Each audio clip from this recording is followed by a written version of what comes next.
Ladies and gentlemen, boys and girls, children of all ages, instead of copyright infringement, we're just going to introduce ourselves as the 240p Club.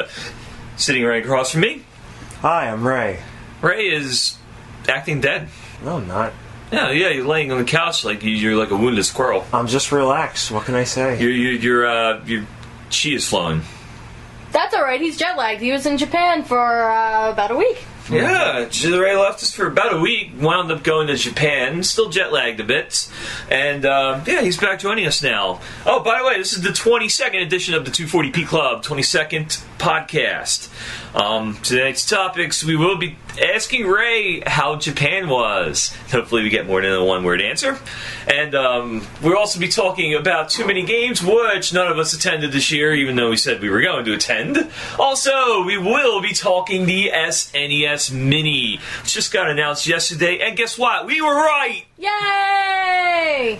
Yeah, it's not often that I get to gloat about, something in the 240p Club has done, even though, I'm very proud of all our podcasts. But you know what? When the NES Mini was launched, we had a nice little chat about what the SNES Mini should entail. We also, I think, brought this up at one of our podcasts, next to the one during Winterfest we recorded. And guess what? We, for the most part, were absolutely right about the SNES Mini. All the games we were mentioning did actually appear on there. Now, Chrono Trigger didn't appear, but Final Fantasy III did. What about Earthbound? Yes! You know what? Ray has been saying since the beginning of this podcast that if they ever made an SNES Mini, Earthbound should be on it. He had no hope that it was going to be on it. Guess what? Nintendo came through. Yes! Earthbound is on the SNES Mini. I think it had a lot to do with Ness and Lucas being in Super Smash Brothers more than anything else. Well, why don't we have Mother 3 yet then? Yeah, we should have Mother 3. Well, of course, yeah, I completely agree with that. But you know what, to get people to buy this thing, because SNES, a lot of gamers still have an SNES. There's people about the age right now, like most Nintendo fans, about the age where SNES was their first system. It could have been, the Nintendo 64, but somehow they had an SNES from their older brother, cousin, whatever. But now we have the SNES Mini, and in order to get people to buy it, they put on Star Fox 2. Yay!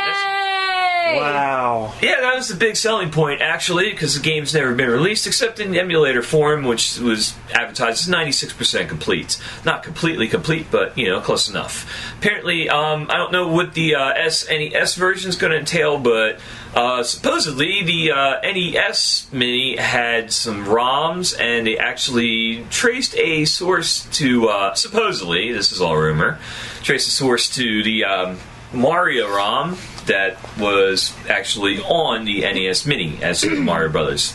So, possibly this is going to be the 96% complete edition, or maybe Nintendo dug in their archives, found the actual completed game, added just a few extra programming bloops and bleeps, and bam, we have a completed version of Star Fox 2. Oh, one can only hope.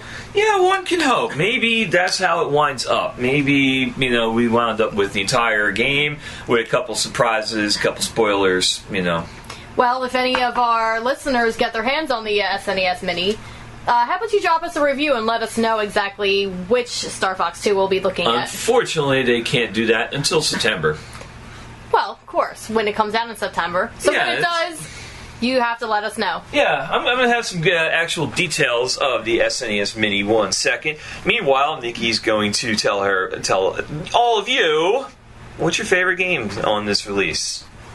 Well, I wish Chrono Trigger was on it, but I've played it a million times. Obviously, I'm really excited about Link to the Past being on it, because that's actually my favorite Zelda game of all time. And even though I have played A Link to the Past many, many times, beaten the game many, many times, it never gets old. What is nice about all of these games rebounding, people are going to take interest in them again. A lot of newbies have never played any of these games, are going to crack them open and have a blast. Alright, I got the full list up here. I should have came prepared, but you know what? I didn't, so sorry. But what do we have here? Contra 3, The Alien Wars. We have Donkey Kong Country, Earthbound, Final Fantasy III, F-Zero, Kirby Superstar. What's the other one here? Kirby's Dream Course. Is that the racing game? It might be. I do not remember. I never played that one. Kirby Superstar is the only one that matters. Let's put it that way. Yeah, Kirby Superstar. Except for maybe Dreamland 3, but I haven't played that yet, so... Yeah. Legend of Zelda Link to the Past, that's on there. Mega Man X, Secret of Mana, which I was very happy to have added. That's a surprise. That's a great one. Yeah. Now where's Part 2, Nintendo? Secret of Mana hasn't aged well, but... I thought it did. I mean, you know, you gotta be kind of an old school gamer to really get into it, but I felt it aged pretty well. Mm-hmm. Alright, we also have Star Fox 2, which is the surprise. Super Street Fighter 2 Turbo, actually the Turbo Edition. Super Castlevania 4, Super Ghouls and Ghosts, Super Mario Kart, Super Mario World, Super Mario RPG. That's a surprise. Super Metroid, my favorite Super game of all Metroid's time. on there. Also, Super Punch Out and Super Mario Land, Super Mario World 2, Yoshi's Island. All these games can be yours for a retail price of $80 US dollars. And it will be available September 29th, 2017. Granted, you got a pre-order in or were lucky enough to snag one. Which is 4 days after my birthday, so if you're looking to buy me something, hey. Hey, listeners out there in 240p land, that's a good thing to buy Nikki. Hey. Get her a birthday gift. Yeah, There if you guys love me enough. None of you ever got me a birthday gift. I gave you my presents. That's... No. I want present, not presents. Oh, I thought you Clarify. said... I thought you Let's said clarify presents. this. Well, now I'm sad. Oh, okay. Look what you've done! You've made me sad! Okay, that's Oh, enough I of a sound- birthday gift then. I sound more angry than sad. Yeah, that's... And I'm one person you do not want to make angry. Yeah, she's already hit Ray a couple times tonight. I am also a Taekwondo master. I kind of deserved it, though. Yeah, Ray deserved it. He's alright. Speaking of deserved, Ray, you deserved a break. Exactly. You deserve you were it. having vacation. you were having a rough time. You know what? You up and packed to Japan, at least for a week. Mm-hmm. How was Japan? Tell us about Japan, actually. Well, I only went to Tokyo. It was for a week. There's a lot to do there. I couldn't possibly fit everything to do in a week. I went to a bunch of concerts. I went to a pro wrestling card. And, of course, I went to the nerd capital of the world, Akihabara. Yeah, you took lots of pictures there, man. There's like a lot of video game related stuff there. Oh, there's a lot for nerds there, and not just video game related stuff, even though that's what we'll be focusing on. Went to this store called Super Potato, which is like almost as much a museum as it is a retro gaming store. I mean, there's just so much to see in there. I was thinking about going back after the first time, just because I couldn't fit everything into one visit. And like, if I ever go back there, I'm definitely going to hit it up again. Cheap plug. If you want to see some of pictures of Ray's adventures in Akihabara, check out 240pclub.com. Also our social media, like Facebook /240pclub, Twitter.com /240pclub. I'm going to plug those quite a bit tonight because I want people to visit. Yay! Visit us. Visit us. Join us. Anyway, what else did you do there, man? You were there a whole week. Like, what kind of culinary adventures did you get into? Well, of course I had sushi. You can't not have sushi if you go there. And let me tell you, it's leagues better than it is over here. Like, you had the authentic wasabi with that. Like it's more sweet than the horseradish-y stuff. Mm-hmm. Yeah. Nice. What was the beverage situation like? 'Cause I know we're all like kind of avid drinkers here. You know, we'll crack open a cold one while we're playing. Did you have anything spectacular while you were out there, beverage-wise? Well, a lot of places there have, like, sort of a similar beverage choice. Over there, the big drinks are, like, Asahi and Kirin. Over here, we have, like, Kirin Ichiban, I think, which is, like, the main import from that brand. Over there, they got, like, a couple different beers that they make. Did you have a Sapporo? Sapporo, I think they also have, yes. Awesome. How does the retro gaming scene compare? I mean, it's just as intense as it is here, if not even more so. I mean, over there, it's a huge part of the pop culture. Like, Dragon Quest especially. Dragon Warrior was as it was known for a time here, since, like, Akira Toriyama, the same guy who did Dragon Ball Z, he was also behind Dragon Quest. And it's probably the biggest video game series, like, over there. I mean, they've got stores that are themed after it and everything. I think they actually had to make a law over there that it had to be released on weekends, like new installments of it, so people didn't skip school to buy it. Like, oh, wow. It's a big deal over there. And I've seen you had a big haul of imported Dragon Quest titles that you brought back with you. What systems did you get them for? Obviously, is Famicom and Super Famicom, I'm guessing? Yeah, that's what the first 6 installments were released for. Like, the later installments ended up getting released here. 5 and 6 we did not see until they were re-released for the Nintendo DS, like a decade ago, I think.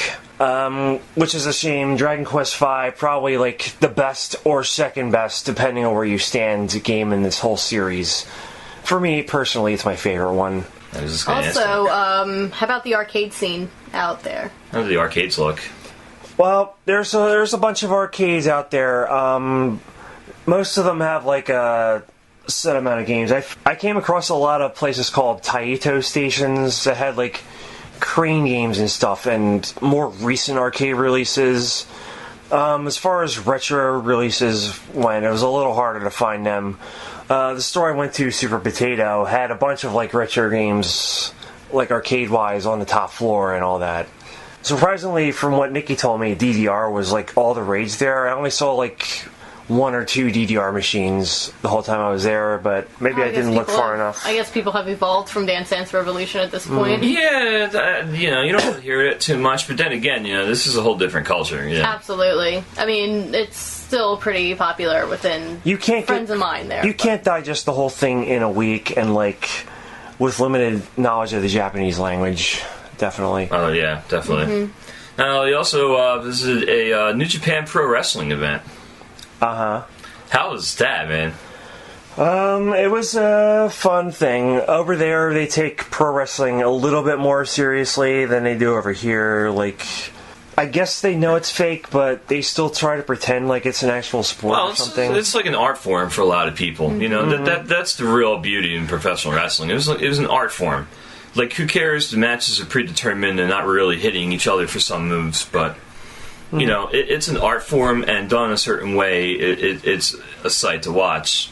But every imported New Japan show I've ever watched has been extremely impressive. So I'm glad you got to experience a real New Japan event. Mm-hmm. And I know they've done just a big crossover with Tekken. Was that like ingrained in the culture? Like, did you see like when you were at the New Japan show, a lot of that's Tekken or? I didn't see much Tekken while I was over there. Yeah, because Tekken, a lot of the Tekken costumes were, some of them were, you could download content to. There were like big advertisements for Animal Crossing while I was on the subway, but I didn't see any Tekken.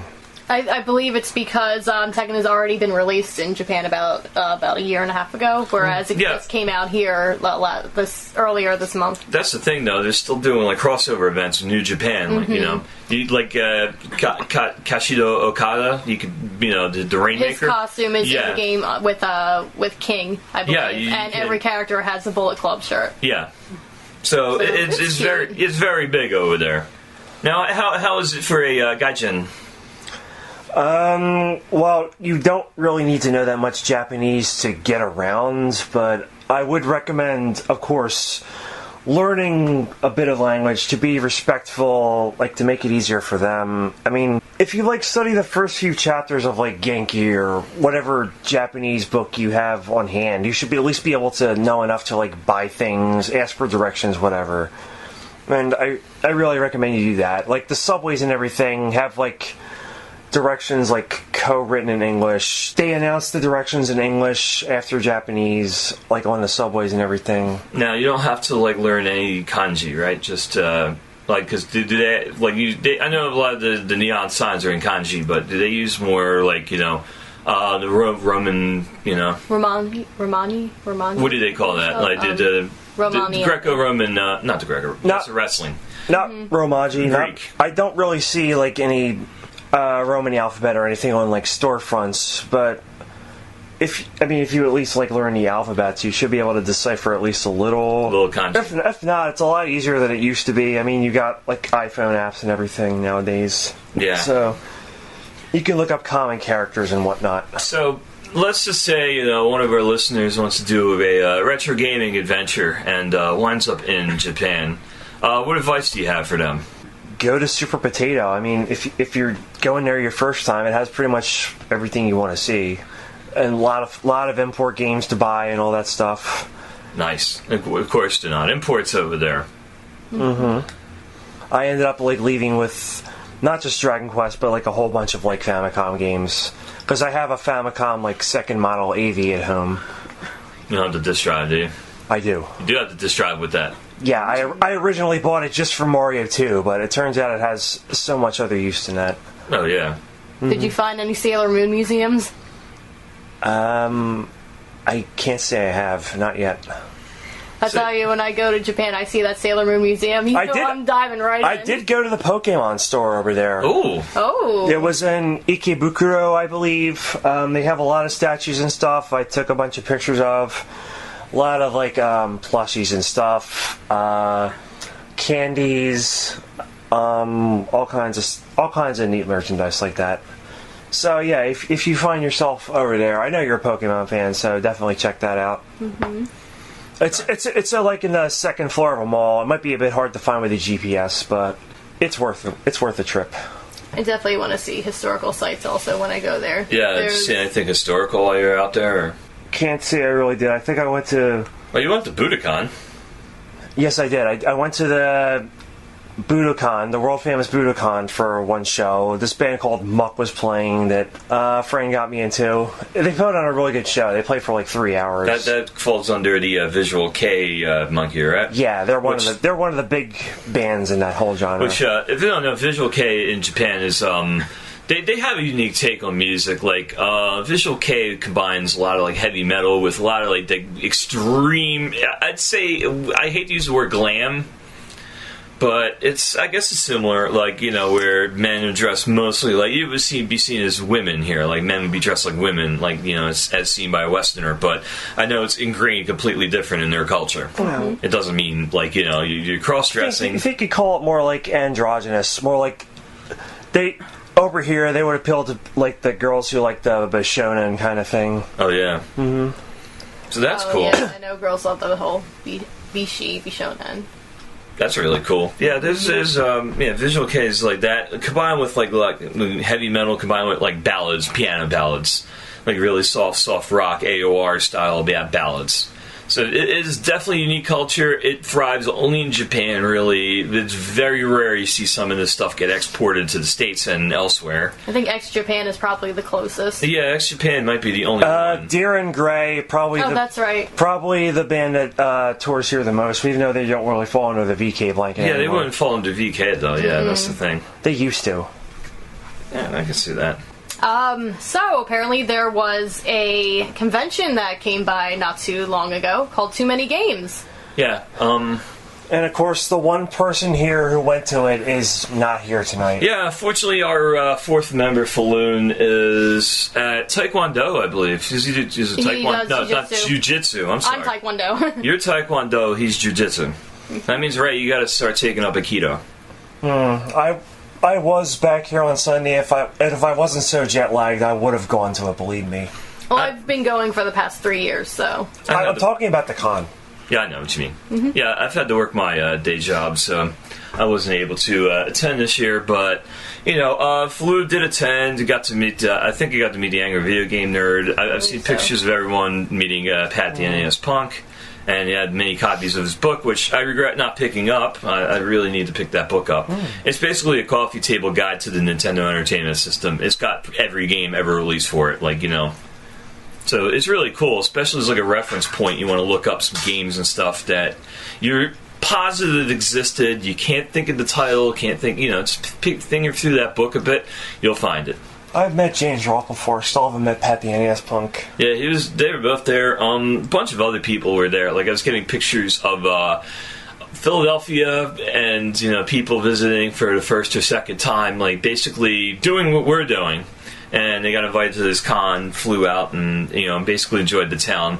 I'm glad to welcome you all to our fair city. Yeah, we're recording in Philadelphia. We love it, right? And we're glad that the retro gaming culture is so strong here, because this is also the, New Jersey, I think, is the home of the Angry Video Game Nerd, which, directly across the bridge. And I'm sure a few other people. I know Newgrounds, which was a big Flash site back in the day, got a start here in Philly. And a bunch of other things in the retro gaming culture wound up starting out here. So I'm proud we are hopefully jumping on board a big legacy, of cool Philadelphia people attempting to keep the retro gaming community, not afloat, because it's going to stay afloat anyway, but I guess lending another voice to it. Yeah, that's a pretty good description. Yeah. Definitely, Too Many Games is a lot of fun. I have been going for the past 3 years. This year I unfortunately had to miss because of my work, but I like to go, I like to cosplay there, and I had a costume set up, which actually ended up working in my favor, because I wasn't going to cosplay this year if I had been able to make it, but, I probably would have, who knows. Yeah, well, you were coming from work, and it would be really weird to you show up to work completely cosplayed out. I did do that on Halloween, though. We had a Halloween party at work. That's one time you could actually get away with that. Yeah. Though. I think if I actually showed up to work in Sailor Mars, my boss would be a little confused. Yeah. But I have a uniform in work. Unfortunately, I cannot do anything of the sort. Although, I can wear a Santa hat on Christmas Eve, but not in work, just to work, But, there's obviously a lot more to do there than just cosplay. They do have a cosplay contest, but that was on Saturday at noon, which I completely missed out on. Now, what was the game you wanted to enter? I know there's a tournament for a game you used to play. WWF, No Mercy. Yeah, before it was WWE, it used to be called WWF, of course. And back in the day, for Nintendo 64, they released a game called No Mercy, which is considered one of the best wrestling carts ever released. Not the best, but it's still one of my favorites. And I haven't played it in a long time, but when I saw that name on the calendar, I was like, I need to play this. I was so good with Jeff Hardy. I swear, we used to do tables and ladder chairs matches. We did. It was cage matches. One of the best wrestling games, if not the best of all time. And the best thing about that is I was actually able to use my female character and throw her into the whole storyline as the WWF champion. Nice. I believe that was one of the last games where you could actually make a female the WWF champion. Yeah. Because now they're separated. Technically, I don't... No, I believe I had SmackDown 2 for PlayStation. I didn't have an N64 back in the day. And SmackDown 2, you could create your own wrestler. I'm thinking, do they have female wrestlers in that? I'm not sure. I don't think they have. I think that was when they started separating the two. Yeah, that came out around 2001, so I think, about that SmackDown 2, it was the same year as No Mercy. Oh, 2000? Mm-hmm. Yeah. And I just remember, the wrestling games always have such a great creative character mode. Yeah, I think they did up until WWE 2K14. 2K14 for the PlayStation 3 was one of the best creative characters ever released, because you could add custom music, a custom theme to the backgrounds, and of course, just allotted the player a little too much freedom, especially if you wanted to be accurate. You could keep updating the roster, with your own created characters, create them after real wrestlers, include the theme music, etc., etc. Write a storyline better than the WWE could. Of course, the game designers why would they buy 15 then? So they cut that in 15, but added a bunch of graphic improvements, etc., etc. Yeah, because we have, I think the most recent one that we have is actually WWE 2K16, I believe. I think 17 is just about to come out. I think it's 17. Are they going to be at 17, or if they put out 17 last year? They put out 17. Yeah, they probably put out 17 last year. They're going to put out 18 towards the end of the year. Just so they can put Roman Reigns in an even higher position. Remember that one year where they wouldn't allow anyone to, display screenshots of Triple H in vulnerable positions? I imagine it's much the same with Roman Reigns nowadays. Yeah, we could go into the WWE creative and the reasons why, I don't watch the WWE anymore, but, we'll skip that for now. We'll just say that the development is very much linked to what's going on in the actual WWE universe, to the point where I think the game actually updates when storylines change. It does. They put out new patches. Yeah, they'll put out new patch, new rosters, this, that, new factions. one of my main issues right now with the wrestling game I have, which I believe is 16. I don't think I got the next one up. But the created character is actually limited this time, whereas you have to, like, play through the story, you have to get WWE coins, and then you have to buy stuff. Of course, or you can just pay real-life money and buy get the a season pass. whole bunch of WWE coins. And you know what bothered me, too, was, I think the last one, 2K15, I believe they said, oh, they were doing the Hall of Fame class. But I think everybody but Trish Stratus was in there. I'm like, she's my favorite female wrestler. Why, though? I kind of want Trish Stratus in there. Yeah, it's rough. I'm biased. But Trish Stratus was She's good, my though. favorite, and she's a pretty little Greek girl. Like me. I mean, except she's way hotter, but, you know. She's had a lot more surgery, Don't too. be so hard on yourself. Well, I don't think she had too much surgery. She had her breast implants taken out. Probably after a while. Like, once her career's over, what's the point, I mean, really? now she still looks great, though. She's a fitness coach now or something. Or yoga instructor. I think I'm not sure if she... Does she work for the WWE still? I think so. Because I know the other big female Hall of Famer, Lita, still works for the WWE. I believe so, yeah. Like, she's a trainer. Like, she trains, like, you know, basically anyone that enters their developmental their school, their academy. Lita still looks fantastic, too. Yeah, she looks good for her age. No, she wasn't that old. I mean, she's only in her, like, mid-40s, I think. I don't even think she's there yet. Oh, she was in the WWE since, what, right. 1999, 2000, I think she premiered, so... She's got to be in like a Wasn't she like S.A. 40s, Rios' like escort before she was? Yeah, which is funny because S.A. Rios was he used to be known as in the developmental field as I used to read about him all the time. Papi Chulo, which is sugar daddy in Spanish. Yeah, that was his name. Obviously, couldn't really use that per se in the WWE. Well, you can't use it now, at least. No, PG era. I mean, yeah, back in the day, you probably could, but they didn't really want to. It's like, they already have a porn star character, and they also have a pimp character. Why are we going to have, like, you know, the Spanish, like, you know... Yeah. Of course, then they wound up, like, a couple years later, pushing Eddie Guerrero with that same exact character. However, and it worked. It did. It worked for him. However, it didn't work for S.A. Rios, and, basically they hooked him up with Lita, who was basically the manager, his manager, but she had some wrestling moves, too. She had a wrestling background. Wound up, did a stupid storyline where he was about to, like, just slap her across the face, and I want to say the Hardys came out and beat the crap out of him, and that's how that storyline, like, took place, and, it led to a lot of feuds, a lot of storylines, etc., etc.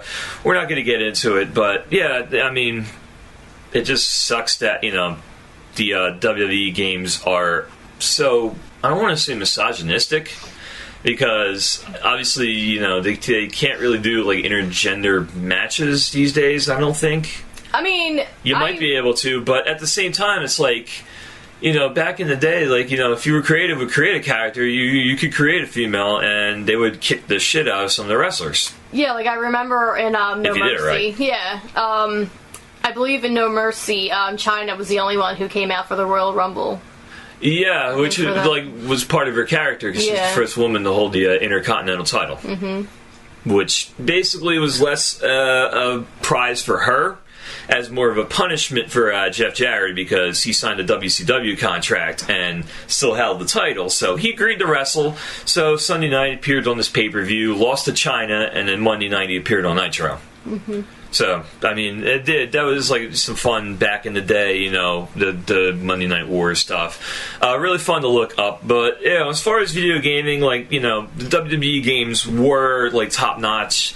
The SmackDown 2, No Mercy. And No Mercy is still considered one of the best games ever released as far in the WWF flag. It's definitely one of my favorites. So, you were about to enter a tournament. You were rusty, though. I thought about it. I was really rusty because I haven't played the game in so long. And, of course, my go-to character was Jeff Hardy, so... Yeah. I think it was Jeff Hardy, Edge, and Chris Jericho I used to play with a lot. I used to do Taz, and... because I was a big ECW fan, so SmackDown 2, my character was Taz. definitely. So I would love to play that. Even though, like, I've been so rusty. It would be fun to like bust that out again. So you know what this means, right? Yeah, we need to play that on Twitch. Yeah, that means I'm gonna get you. I'm gonna get you. Yeah, I'm gonna get you. Yeah. Okay. What I'm are you gonna get you both. Handicap match. Handicap match. Oh no, who's your character then? Fatal 3-way. Chris Benoit. Oh no. Oh. Edit that out. No, I'm not editing that out. Oh, That's staying in there. Chris Benoit. Chris Benoit. That's so wrong. Does this mean that gets... All seriousness, no, probably Rikishi. Yeah. Okay. Well, if you're Rikishi, I guess I'm Scotty 2 Hottie then. And you're Grandmaster Flash. No. He got canned really quickly. Yeah, I know. He didn't last too long. No. Wasn't that his name, Grandmaster? Yeah, Grandmaster Flash, Yeah. a.k.a. Brian Christopher, Grandmaster a.k.a. Sexay. Jerry Lawler's son. Oh, boy. Son or nephew, I forget. That was Grandmaster Sexay. Grandmaster Sexy, thank you. Yeah, Grandmaster Flash is the rapper. Oh, man! Can we edit Furious that? 5. Can we edit that? I'm trying not to. Oh, God. I'm sorry, I'm done. metalhead. I don't know these people. I don't know anything about It's only rap one of the most music. legendary rap songs ever released. I know, exactly. It's a hard choice. I think I'm gonna have to go with Rikishi. Yeah, I could go either way with the. I mean, because honestly, who was going to pick Perry Saturn? I used Perry Saturn for a while. Or Dean Malenko? And Dean Malenko was a good wrestler. Yo, he got this creeper storyline, though, like, around the end of his career when he tried to take Lita from Matt Hardy. Oh, God. That was so creepy. It was bad. And then Edge ended up doing it for real. Oh, yeah. Yeah, well, that's the thing. And the final thing I'm going to say about wrestling, because I don't think all This these is people not a wrestling podcast. Yeah, we're not talking wrestling the entire podcast, because we just kind of went on a tangent after we brought up the game. The WWE writing what worked 10 years ago, in their minds, is going to work again. I'm sure. And so on and so forth, and the cycle repeats itself. Anyway, fuck that shit. Anyway, so back to Too Many Games. I actually ended up not going. I didn't go to the tournament, but anyway. Yeah, I would love to it's see really... Power Glove play too. Yeah, that would've been they're always fun live. Mm-hmm. I've seen them a couple times. They're always fun. Definitely one of the coolest things about Too Many Games is that they have a room specifically just for arcade games. Like, they have, in this one specific room, they have cosplay wrestling in one corner, and then they have the tournaments over here, which they had, they have the more modern games. They'll have Ultimate Marvel vs. Capcom 3, they'll have Tekken 7, they'll have Street Fighter 5, Injustice 2, etc., etc. Then you have your retro games here. I believe there was a Pokemon Stadium. Might have been a Pokemon Stadium tournament, or two. No Mercy. And then, of course, you could play Pokemon cards. You could also play the original Pokemon games on the Game Boy, where they had some of those tournaments with the game links in between the two systems. Oh, wow. I believe they had that going on this year. But they had all these arcade games stacked up against the wall. Then they had the Japanese cabinets in the middle here, where you could play like Street Fighter 2, Super Street Fighter 2. You could play Third Strike, Street Fighter. You could play King of Fighters. It was just really cool how they have everything set up like that. Oh, yeah. And then, of course, in the other room, they have the performance room where they have the bands play, they have DJs, they have raves, like, after a certain time. I believe it's after 9 o'clock or so, either 9 or 10, where if you're under 18, you have to leave, and... they basically, have a it's 21 plus rave, yeah. Mm-hmm. I can imagine, here's what I'm picturing, people, a lot of really smart people come to these conventions, and I'm picturing someone, throwing a LAN party somewhere. Oh, absolutely. Old school LAN party, Doom, Dude, MagFest has a whole room dedicated to that. Yeah. MagFest is another great festival we need to hit up. Absolutely. You know what's funny about these festivals? I see them all over the world. These are everywhere. They have them, I follow a lot of gaming sites on Twitter and, through the 240p Club. And, which is a good way to network. Just, hey, you talk about retro gaming. Hey, tag retro gaming. Cool. Add this, that, You see some cool stuff. A lot of things in the UK, a lot of things in Australia, obviously Japan. They have all these conventions for retro gaming. And, they're very similar to Too Many Games. Too Many Games is here. Obviously, have them all across the country. Here in the U.S., have them in Canada, of course. Korea, StarCraft is like a religion out in Korea. So it's amazing, seeing a lot of these, all over the world, and it's the same concepts. People want to do LAN parties, like the old school style back in the day. Over in North Korea, I'm sure they have a whole convention dedicated to just Pong, because that's all they have over there. As long as they have Kim Jong-il's approval. But I'm not getting into politics there. You even got the president's name wrong. Even though he is the eternal president, but I'm talking about the current president. Oh, Jong-un? Mm-hmm. Oh, I don't know. I don't know. They could put you in labor camps for that. They probably could. But I'm not in North Korea. Not my president. But yeah, we're not getting into politics here, or North Korea, or anything, I think the only Korea we can talk about is Hall Wrong, so we're okay. Yeah, right now we're talking by Korea, I mean the hordes and hordes of South Koreans playing StarCraft. Yeah.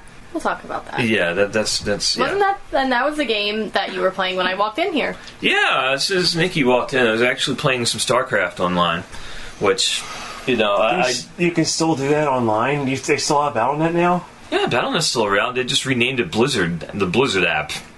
Wow. Yeah, it's still around. I mean, not like it matters to me because I'm garbage at real-time strategy games. I suck at them too. He was playing StarCraft and I was playing Mega Man. Yep. Which I'm still learning. Yeah, Nikki is, missed out on some of the original Mega Man, so she's filling in the blanks right now.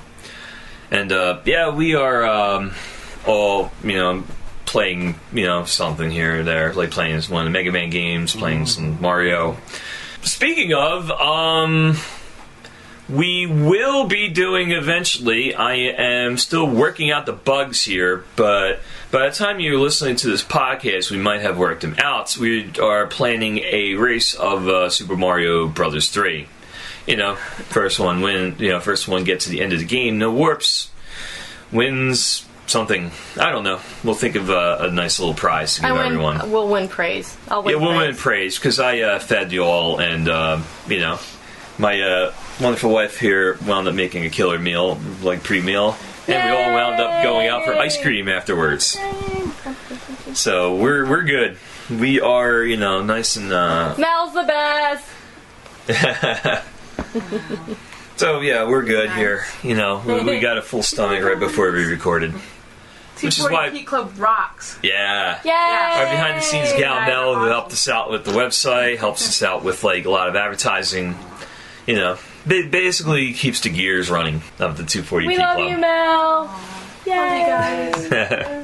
So anyway, what else? What do we have planned? Summertime has hit the northern hemisphere here, and it's hot. It's not hot right now. Today is a cool day for some reason, but I have a feeling it's going to be hot for the rest of the summertime, which is what summer's supposed to be, really.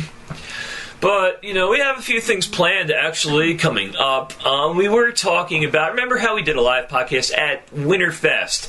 Well, Winterfest is gone because obviously it's not winter, so they replaced it with Summerfest. And a Ferris wheel. Yeah, and they have a Ferris wheel down there now, apparently.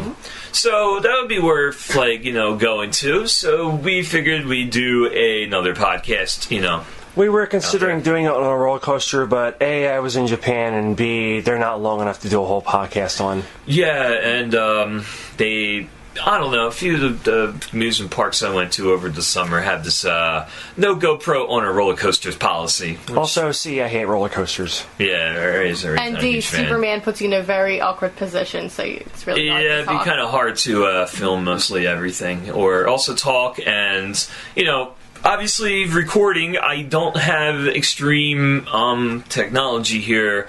We don't have a giant production studio. We don't have a truck outside where we're recording. We're just doing this on a DIY budget. So to record us on a roller coaster over a bunch of sounds, bunch of gears going, bunch of people screaming for joy, yeah, it's not going to happen.